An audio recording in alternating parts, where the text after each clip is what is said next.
Au tombeau depuis 4 jours déjà. Comme Béthanie était tout près de Jérusalem, à une demi-heure de marche environ, beaucoup de Juifs étaient venus manifester leur sympathie à Marthe et à Marie dans leur deuil. Lorsque Marthe apprit l'arrivée de Jésus, elle est partie à sa rencontre, tandis que Marie restait à la maison. Marthe dit à Jésus, « Seigneur, si tu avais été là, mon frère ne serait pas mort. Mais je sais que maintenant encore, Dieu t'accordera tout ce que tu lui demanderas. » Jésus lui dit, « Ton frère ressuscitera. » Marthe reprit, « Je sais qu'il ressuscitera au dernier jour, à la résurrection. » Jésus lui dit, « Moi je suis la résurrection et la vie. Celui qui croit en moi, même s'il meurt, vivra. Et tout homme qui vit et qui croit en moi ne mourra jamais. Crois-tu cela ?» Elle répondit, « Oui, Seigneur, tu es le Messie, je le crois. Tu es le Fils de Dieu, celui qui vient dans le monde. »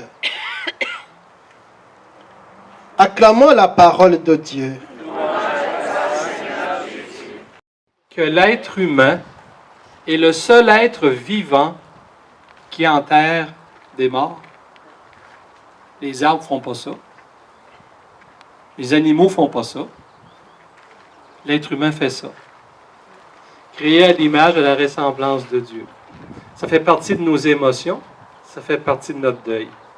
Ça ne veut pas dire que on est à part des autres, on fait partie de la création. Mais ça, c'est propre à nous. C'est vraiment propre à nous, ça.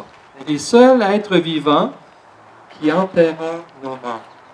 Aussi, quand on s'arrête un peu, je vous fais juste vous rappeler peut-être quelque chose que vous savez ou pas, je ne sais pas, là.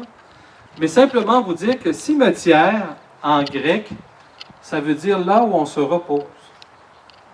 Ou encore dortoir. C'est ça que ça veut dire, un cimetière. Étymologiquement parlant, ça veut dire dortoir, là où on se repose. Et sur plusieurs pierres tombales, vous allez retrouver R.I.P. Hein? C'est pas pour l'Halloween, ça. Quand il y a une pierre tombale en pratique, c'est pas pour faire peur au monde. C'est en latin, requiescant in pace, qu'il repose dans la paix du Christ.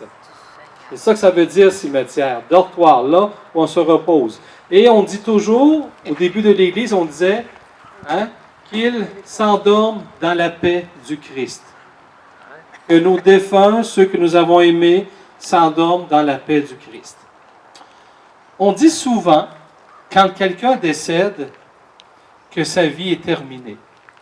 Sa vie vient de prendre fin. Quand on dit ça, c'est parce qu'on a nos lunettes humaines. On dit, tiens, ça vient de se terminer, c'est la fin.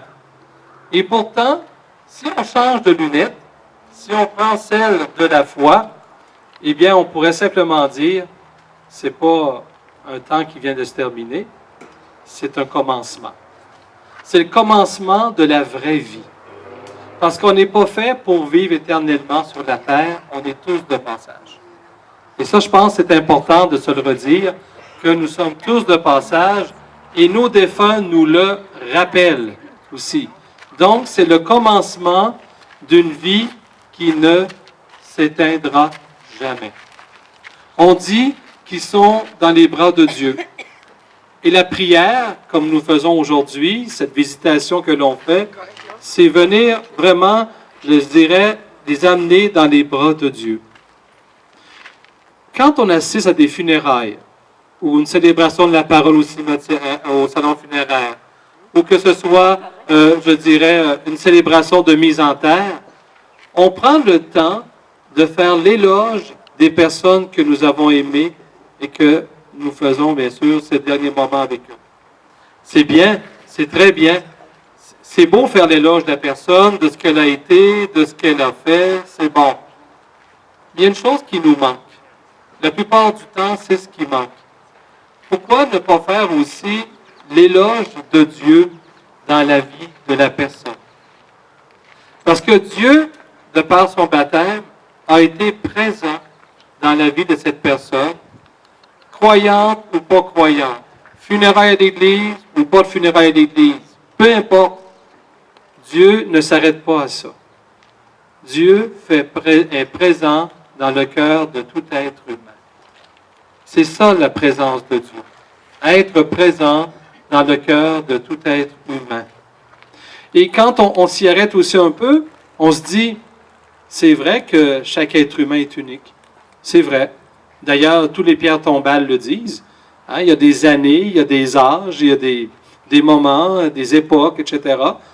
Eh bien, si c'est vrai que notre vie est unique, quand on les met tout ensemble, comme ici, au cimetière de Val-d'Or, notre beau cimetière de Val-d'Or, on se dit maintenant que c'est une vie collective. C'est pas juste une vie individualiste, c'est une vie collective. C'est une mémoire collective où on se rappelle toutes ces personnes qui nous ont côtoyés au cours de notre vie. Vous avez apporté des fleurs, la majorité d'entre vous. Tout à l'heure, vous aurez l'occasion, après la célébration, de déposer ces fleurs. Je dis souvent ça à l'Église, hein? Quand on met des fleurs sur un cercueil ou une urne, où on les met ou les pierres tombales, ça représente l'amour. Hein? C'est un geste d'affection, ça. Parce que quand quelqu'un décède, la personne est arrachée à notre affection. Mais on a besoin de se rattacher à l'affection de la personne et à l'affection que nous avons pour elle. Donc, ce sont des gestes. Vous savez que dans le deuil, les mots nous manquent, mais pas les gestes. Les gestes ne manquent jamais dans un deuil. Il y a toutes sortes de gestes qu'on peut poser.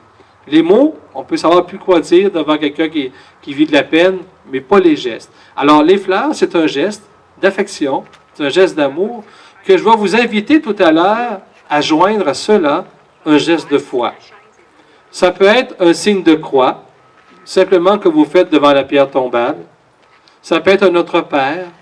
Ça peut être une prière silencieuse dans votre cœur, mais c'est un geste de foi que vous joignez à un geste d'amour.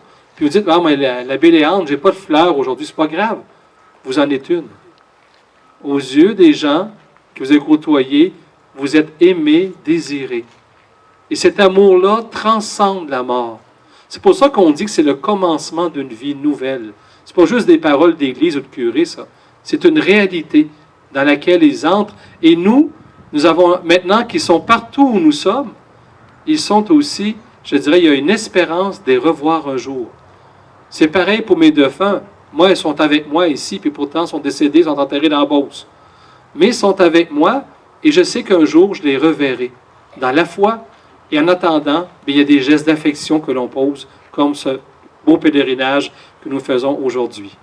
Alors, continuons ce temps de prière, ce temps de foi, où, bien sûr, nous venons honorer et nous venons redire à nos gens qui sont ici, nous vous aimons et nous vous aimerons toujours.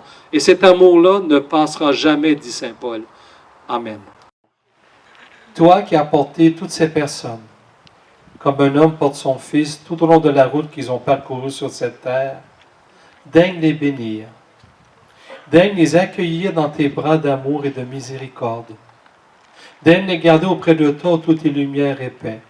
Et donne-nous cette grâce de les découvrir à nouveau, présents à travers l'absence de leur corps, mais présents dans notre affection, présents dans notre foi aussi. Et que Dieu Tout-Puissant les bénisse.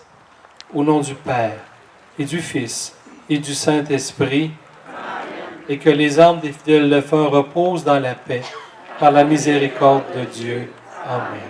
Je vous laisse maintenant au bon soin de la chorale pour notre chant final, et par la suite, bonne visitation auprès des vôtres.